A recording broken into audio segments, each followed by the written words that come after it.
Sydney Swans have had the weekend off. Now they get ready for Port Adelaide. They welcome them to the SCG on Friday night for a chance to play in the 2024 Grand Final. These boys were there in 2022, and this man, Chad Warner, was far and away the Sydney Swans' best player on what was a really, really disappointing day. He'd be jumping out of his skin with an opportunity to try and get back there along with the rest of his teammates, and Sydney Swans have been the best team in the competition, the home and away season.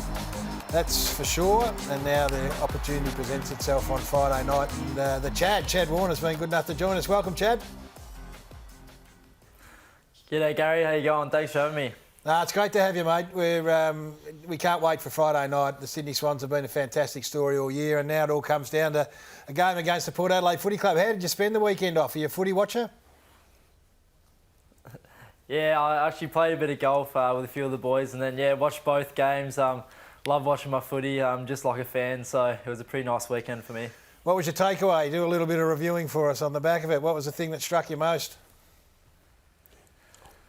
Yeah, I think probably the thing I took most was out of the Port game. I think just how high pressured the game was. Watching the game as well, how hard they were going. I actually got a bit of that nervous feeling in my stomach. Just sitting here on the couch. So I think the pressure and hit that they brought is going to be pretty hard to go up against, I reckon. How does this final series feel for you, mate? You had a fantastic series in 22, but unfortunately lost the grand final by a fair margin. How have you personally felt going into this first week when you beat GWS last week and obviously this week? Yeah, I think it feels like we're pretty confident in what we can do, and I think having won the way that we did against the Giants the other week, and I guess showing a lot of fight and not giving up till the end, really, I think gives us a lot of confidence going into this week. And in relation to 2022, I think it feels it's very similar to the start of that final series. Hopefully we can go one better this year, but we got another job to do this Friday night.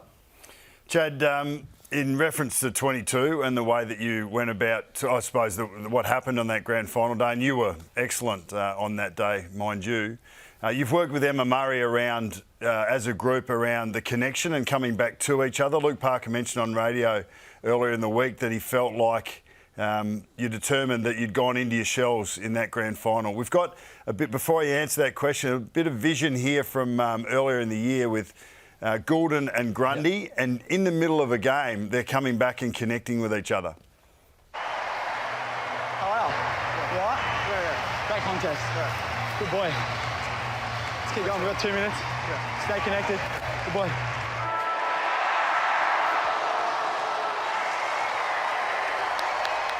So if you could tell us a little bit about the work you've done with Emma Murray and what that actually means to you in game and what you expect to get from each other in the next couple of weeks. Yeah, exactly. She's been so huge for us this year. I think the best thing she does is just make stuff so simple as well when you really think about it, and you kind of kick yourself a bit as to how much we do complicate it at times. But yeah, when you talk about that connectiveness, I think it's the one thing that we use, whether the team or whether an individual yourself is kind of maybe not playing to the standard that you want to, and kind of getting out of your own head and helping someone else, or even just confessing, I guess, how you're feeling during the game and if you're struggling a little bit. I guess it felt like for me as well, that's helped a lot this year, and I guess helped us through bad times as well. So if we use the qualifying final as an example, you needed to really work hard through that last quarter, through that last sort of 40 minutes to be able to finish the game off. Do you think that was an example of the team coming together under duress? Yeah, definitely, 100%. I think also having, I guess, trained it throughout the year and trained it as a group on the training track and doing a lot of mental stuff really gave us the confidence to, I guess, come into that three-quarter time huddle and still obviously know the job that we need to be done, but also stand there really composed. No one's yelling at each other, no one's panicked or blowing up at all. Everyone's just really urgent, composed, and just knowing what we need to do. What about, Chad, a few weeks ago when the team was horribly out of form and a lot of your stars were out of form as well, especially when Port Adelaide belted you by 112 points? What impact did Emma have and just that whole group connection have? Yeah, I think she wasn't with us as much. We kind of drove it ourselves as players that week. Obviously had a lot of experience with her prior to that, but yeah, that week we kind of just had a bit of time away from the club, and we all just went down the beach and I guess just enjoyed each other's company, to be honest, and talked about, I guess, the frustrations or maybe a bit of confidence lost that a few players and the group had, and we kind of all just connected, and I guess everyone kind of as well was feeling the same stuff, which obviously helped a little bit to, I guess, be feeling the same as other people, and you could talk about it, and yeah, I think that really helped having a bit of time away from the club, and then getting back in the training track and kind of refreshing and restarting. How much, Chad, don't be modest because none of us are, how much do you enjoy being great? As a you know, I watch you play footy and it looks to me like you just love it, and sometimes it appears you run at a player just to try and test yourself. Maybe I'm taking that too far, but how much are you enjoying being the man? Yeah, I guess it's obviously helps a lot to have the players around you, and the team that I have allowed me, I guess, to play exactly how you said, to play with a lot of confidence, and I guess kind of push it as far as I can. Sometimes I do try and push a little bit far at times, but I guess that's all part of it, and I guess part of the way I play too, and having guys around you that I guess can do the same thing also inspires me a lot as well. So is there internal, healthy competitiveness with Isaac, for instance, and Errol, and your all-Australian mates that all made that team this year? I mean, do you see them do some things?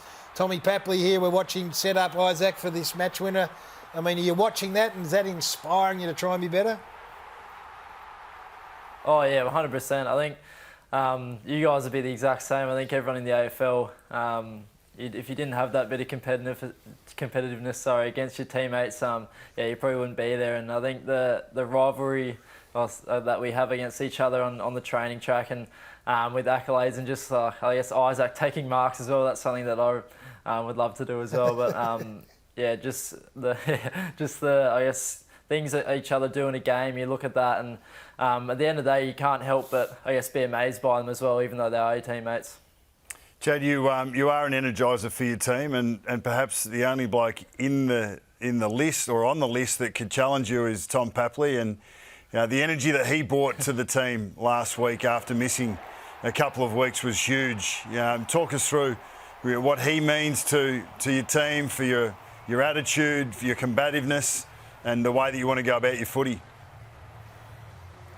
Yeah, he's such an amazing player to play with. I think it showed how much we missed him in those couple months that we did have him on the sidelines, and whether he's getting in someone's face or kicking a goal or celebrating, it's all ignites us so much. And I think it's the stuff that he does without the ball and off the ball that really ignites us, and the effort, and obviously being a leader now as well, he really directs the boys around, and he's pretty firm in getting his word across, but everyone respects him so highly. You mentioned the stuff without the ball. There was a 2v1 that he won, and then there was another 2v1 that Nick Blakey was able to win defensively in that last quarter week and a half ago. Were they highlighted, and are they things that Horse celebrates in the reviews? Oh yeah, 100%. That's the main stuff that gets highlighted at our footy club on a Monday when you come in. We all go up and have breakfast up in the kind of level 1 area of the facility and watch on the TVs. There's a lot of those types of efforts just to get that ingrained in our brains, and I guess obviously seeing that, like you were saying before, wanting to do what your teammates are doing, that's the stuff that we all see and I guess kind of want to do and be up on that wall, and it gets rewarded a lot. Chad, can you take us beyond the scenes with Horse Longmire? So we see him up in the coach's box blasting Dean Cox for making mistakes up there clearly, and then we see the composed Horse during the week in the press conferences and post-game. What's the Horse that you boys see behind the scenes? I think we probably more see the composed one, to be honest. I think a few boys have said they don't really enjoy being up in the box when they're injured, so they come and sit down on the bench. But I think we probably see the more composed and kind of passionate, caring coach that he is as well. He just has so much love for the game, and to be honest, probably puts too much time into it at home, I reckon. But he's such a great coach, and all the hard work he puts in really pays off. Hey, What is it about Port Adelaide that you're not meaning to put you in a negative frame of mind, but the reality is they've had your number now for, I think, is it 7 or 8? The last 8, including the belting earlier in the year. What have you been able to work it out? What is it that challenges you the most? Yeah, I think obviously we've lost the last 8 to them in a row, and I think their midfield's obviously a really, really strong part of their team, and the way they're able to get the ball going forward, and obviously a lot of dangerous ball users in that team as well. And I think just their hit and contested possession, and like I said before, their pressure is probably one thing that I guess has got us in the past, and we're really going to have to look to fix this Friday night. I think our form in some of the games has actually been pretty up to scratch with them though, and I think the one last year here at the SCG, we went pretty well all game and then just let it down a bit in the fourth quarter. So I think if we bring kind of what we did at the start in that game, it should be pretty good night. Chad, you're able to earn your first All-Australian Guernsey this year. Thinking of graduating from the half-forward flank into the midfield next year? Yeah, it'd be nice. I mean, whatever position you can get in the All-Australian team, I was so happy with, to be honest. And I think having that forward craft in my games really helped me this year. I've been working actually a lot with Paps and other boys, and Isaac as well. He's been helping me a lot too, and just a few little tips and tricks when you are kind of a mid-forward player. And yeah, to be honest, I was just happy to be there wherever. What happened to the ties on the night, mate? You just showed a bit of Sydney casual look going, or no tie? Yeah, well, the funny thing was, I think we were the only ones doing the right thing, because on the invitation letter it said cocktail and no ties. So we just followed that, and then everyone else made us look a bit silly. It wasn't cocktail and no black tie, was it? Yeah, no, and then I think the Perth boys and the other Giants boys also kind of backed us up a bit there. But yeah, I think we're the only ones doing the right thing. A few of your leaders this week, so Callum Mills won't play, I presume. Is that the case for the prelim final with a hamstring? Yeah, so he's out. I'm not actually sure how long or how severe his hamstring is, and obviously it's been such a tough, long year for him. We're all so shattered and I guess disappointed in the way his seasons, I guess, had to go for him. And yeah, I'm not sure who'll come in yet, but I think it's shown this year that we can do a lot right without him, and also the players who come in can play their role really well. Taylor Adams a chance to come back in? Yeah, I mean, he's been training really well too, and I think he's pretty fit, and he's throughout the week been training with us too, which has been nice. And yeah, I think we'll just have to see what Horse does, whether he goes with him or whether he put it back, and we'll have to wait and see. Hey, mate, we're going to let you go. We appreciate you joining us. Geez, the house looks tidy. You've done the washing. You've got the towels on the couch and the seats behind. Who did the tidy up there? I think this is the only time it's been clean, to be honest. Had to make it look good for you guys. Hey, we love the fact that you've been able to join us, mate, on a Monday night before a big prelim. We're huge fans. Love watching you play, and it's going to be a belter on Friday night. Good luck, and thanks again for giving us some time. So good. Thank you very much, and yeah, very keen for the weekend. Good on you, mate. Chad Warner there, star of the Sydney Swans. Going to take a break. John Ralph's going to join us, update us on all of the latest news and the health of these 4 combatants, the preliminary finalists coming up.